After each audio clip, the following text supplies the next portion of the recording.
Are you tired of losing to decks you just can't figure out? Maybe it's a massive push that feels unstoppable, or a sneaky trick that always catches you off guard. In this video, we're breaking down every major deck type and how the new evolved Baby Dragon and Vines are changing the game. By the end, you'll know exactly how each strategy works. Just wait, because one of these strategies has become more terrifying than ever. Let's find out right now. Beatdown decks. Clash Royale's version of brute force. Instead of playing fast or tricky, the idea is simple. Build up the biggest, scariest push possible and crush your opponent with raw power. These decks revolve around heavy tanks like Golem, Giant, or Lava Hound, backed by support troops such as Night Witch, Evo Baby Dragon, or Electro Dragon. In practice, beatdown means playing patiently during single elixir. You might take some chip damage, or even give up a small tower lead while saving your resources for one massive push. The real game starts in double elixir, when you drop a tank in the back and begin stacking support troops behind it. By the time your push reaches the bridge, you've got a tank backed by an army of support cards. If you've built it properly, their defenses collapse, and your surviving troops still have enough health to deal game-ending damage. The 2025 meta has made beatdown even stronger. Evolution cards like the evolved Baby Dragon now speed up allies and slow down enemies, turning a normal push into a nightmare scenario. Golem's Death Spawn recently received a massive buff, meaning that even after the main tank falls, the leftover Golemites still hit hard enough to threaten towers. Combined with other evolved cards like evolved Barbarians or Valkyrie to defend opponents' oncoming attacks. But beatdown isn't unbeatable. The key is timing and resource management. When they drop a big tank in the back, pressure the opposite lane to force them to spend elixir on defense instead of stacking their push. Save high DPS units like Inferno Tower, P.E.K.K.A, or Inferno Dragon to burn down their tank quickly. And don't clump your troops on defense, otherwise a single fireball, lightning, or poison wipes everything. If you can delay their push long enough, you'll often win on the counterattack once their giant wave is defeated. In short, beatdown decks are about trading early game damage for late game dominance. They're high risk, high reward, and when played well, they make opponents feel helpless. But if you stay calm, play opposite lane pressure, and keep your defenses spread out, you can survive and even turn it back against them. Control. Designed to punish mistakes. The idea is simple. Defend efficiently, then turn that defense into a counterattack. A control deck usually relies on sturdy defensive tools like Inferno Tower, Valkyrie, Mega Knight, or Cannon Cart. The goal is to shut down your opponent's push with a positive elixir trade, spending less to stop more. Once you've defended, whatever survives becomes the foundation of your counterattack. A Valkyrie that clears out swarms suddenly becomes the tank for a graveyard. A Mega Knight that just defended a push is now stomping its way toward their tower. Every defense creates an offensive opportunity. Control decks don't aim to overwhelm in a single push. Instead, they chip away at towers bit by bit. Minor hits, graveyard skeletons, royal giant damage, or even just spell cycling in overtime. And while the damage may look small, it adds up. The opponent realizes too late that their tower is within fireball or poison range, and the game ends quietly but decisively. You can't just rush blindly because a control player wants you to overcommit. They're masters of patience. They'll kite your troops, defend for a profit, and force you to make the first move. And once you've overspent, they strike back. Control isn't flawless. Steal an early tower or secure a strong lead, and you take away their win condition. They'll be forced into offense, which isn't their strength. The key is discipline. Don't overcommit, push when you're up on elixir, and defend your lead. Control wins by patience and attrition, so don't let them drag you into their slow grind. Cycle. These decks thrive on low-cost cards, usually averaging around 2.5 to 3 elixir, allowing the player to get back to their win condition faster than you can get back to your counter. Classic examples are Hog Rider Cycle, Queen with Royal Hogs, or Wall Breakers Spam. The formula is simple. Play your win condition over and over, faster than your opponent can respond. That might sound predictable, and it is. Everyone knows the Hog Rider is coming, or that the Miner is about to show up again. But the strength of Cycle isn't surprise, it's inevitability. A skilled Cycle player will outpace you until your counters just can't keep up. You use Tornado once to stop a hog, they'll have another hog at your tower before Tornado comes back into rotation. The constant rhythm of pressure forces mistakes, and Cycle decks punish every single one. The damage never looks huge in the moment. A hog hit here, a miner chip there, a couple of wall breaker connections, but it stacks quickly. Every time you defend one threat, another is already on the way. It's not about one big push, but about wearing you down until the tower finally falls. At the highest levels, Cycle decks are deceptively difficult to master. They require tracking your opponent's elixir and rotation to know exactly when their key counters are unavailable. The best players know exactly when to attack, placing a hog the moment you're out of building cards. Add to that the skills needed, perfect skeleton pulls, ice spirit timings, or king tower activations, and you realize Cycle decks demand sharp mechanics and focus. Beating Cycle decks, you can't panic and overspend on every small threat, because that's exactly what the Cycle player wants. Save your key counters for their win condition, even if that means taking a bit of chip damage elsewhere. Activate your king tower early early if you can. It gives you a crucial edge against constant hog or miner pressure. And don't just sit back on defense. Look for counter push opportunities. If you can get ahead in Elixir and build a push they can't cheaply stop, you can flip the pace of the game back in your favor. Cycle decks are frustrating because they never let you breathe. But if you stay calm, track their rotation, and punish them when they overspend, you can turn their biggest advantage, speed, into their downfall.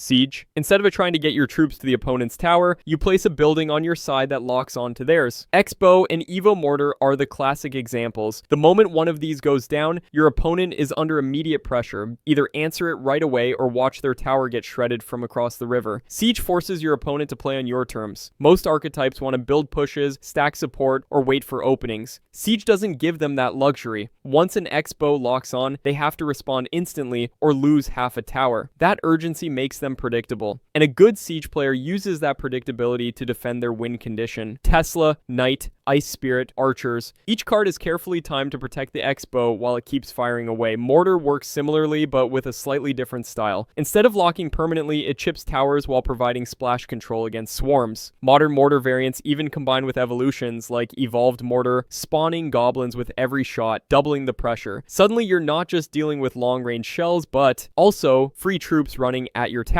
If you're the Siege player, a single mistake in placement or timing can cost you your entire setup. Misplace an X-Bow by one tile and it shoots a knight instead of the tower. Overcommit to defending it and you get punished on the counter push. On the flip side, if you're facing Siege and don't respond correctly the first time, your tower can disappear before you know it. This all or nothing dynamic is why Siege is so often hated. Both sides have to play almost perfectly. Beating Siege is about pressure and patience. Don't let them set up comfortably. If you see a Tesla cycled in the middle, that's your cue to apply pressure so they can't drop an X-Bow safely. When the X-Bow does drop, the safest answer is a high HP tank like Giant, Royal Giant, or even Knight placed in range to soak the damage. Spells are valuable too. Hitting the X-Bow and its supporting troops with a fireball or lightning can neutralize it quickly. Most importantly, don't fall into their rhythm. Siege thrives when you play slow. If you push aggressively in the opposite lane, you can force them to defend instead of attacking, breaking their cycle. Bait. The strategy that attempts to trick your brain, stacking multiple cards that demand the same answer. Things like Goblin Barrel, Princess, Goblin Gang, or Minions. If the opponent uses log on your princess, you immediately send in a Goblin Barrel. If they arrow your minions, you punish with Skeleton Army. What makes spell bait so effective isn't the raw strength of its cards, but the way it forces bad decisions. Every few seconds, the bait player throws out a threat that demands attention. If you guess wrong, or if your counter is out of cycle, you pay the price. And even if you know exactly what they're trying to do, the pressure wears you down. That one princess you ignored, suddenly she's stacked up 3 hits. That one mistimed log, now a Goblin Barrel has stabbed your tower for 600 damage. Spellbait thrives on inevitability. Eventually, you will slip up. Modern versions are nastier than ever. The evolved Goblin Barrel doesn't just send 1 barrel, but 2. 1 real, 1 decoy. Guess wrong, and the real goblins shred your tower before you can react. Some lists run double bait, like Barrel plus Goblin Drill, or include champions such as Mighty Miner to create unanswerable pressure. Even evolutions like Firecracker add layers of frustration, punishing small spells with lingering damage. The key is patience. Don't fall for the first trick. Sometimes it's better to let a princess chip away and save your spell for the Goblin Barrel. Learn to identify what spell they're trying to bait and keep it ready. Tech choices like Valkyrie, Bomb Tower, or Mother Witch give you backup splash options, so you aren't relying on a single spell every time. And watch for off-angle barrels. Experienced bait players throw them in tricky spots to dodge your counters. If you predict correctly and shut those down, you flip the pressure back onto them. Spellbait doesn't win through one huge push. It wins by cutting you down piece by piece until your tower falls. But if you stay calm, track their cycle, and save your answers for the real threats, you can turn their clever tricks into wasted elixir. Bridge spam. The moment your opponent spends too much elixir or makes a mistake, you slam high damage troops right at the bridge and force them to defend under pressure. Cards like Bandit, Battle Ram, Royal Ghost, and Dark Prince are the backbone of this strategy, with heavier options like P.E.K.K.A. or Mega Knight often added for extra threat. The defining feature of bridge spam is how little setup it needs. Unlike beatdown, there's no slow build in the back. You lose a troop on defense, whatever survived immediately goes on the counter at the bridge. Your opponent drops a golem in the back, Battle Ram and Bandit fly down the opposite lane. They just spent a big spell. Here comes Royal Ghost and Ram Rider before they recover. The deck thrives on punishing small mistakes instantly. In the current meta, bridge spam is stronger than ever thanks to evolutions and champions. The boss bandit, a champion version of bandit, can dash invisibly through defenses, ignoring traditional counters and connecting directly to your tower. Evolved battle ram charges multiple times if not fully stopped, bouncing from troop to troop before smashing into your tower. Even the evolved knight with his damage reduction shield adds more durability to pushes. Combined, these cards make bridge pressure hit harder and survive longer than before. Defensively, bridge spam isn't the best. Often the deck relies on versatile units like Electro Wizard or Magic Archer with splash or stun to buy time. But the best defense bridge spam has is its offense, keeping you too busy defending to ever build your own push. That's why surviving the early game is so important. If you reach double elixir without major damage taken, their aggression becomes easier to predict and punish. To counter bridge spam, the key is composure. Don't panic when a battle ram and bandit rush your lane. Prioritize the biggest threat, usually the ram, and defend efficiently. Cheap distractions, well-timed splash units, or air troops often give you the upper hand. Many bridge spam decks don't have many air defense cards, so cards like Minions or Lava Hound can punish them if they overcommit to the ground. The Clash Royale landscape is always evolving. New evolutions, new balance changes, and new strategies keep shaking things up, so staying informed is the best way to stay ahead. If this guide helped you understand the meta better, don't forget to hit that like button and subscribe for more Clash Royale breakdowns, strategy guides, and updates.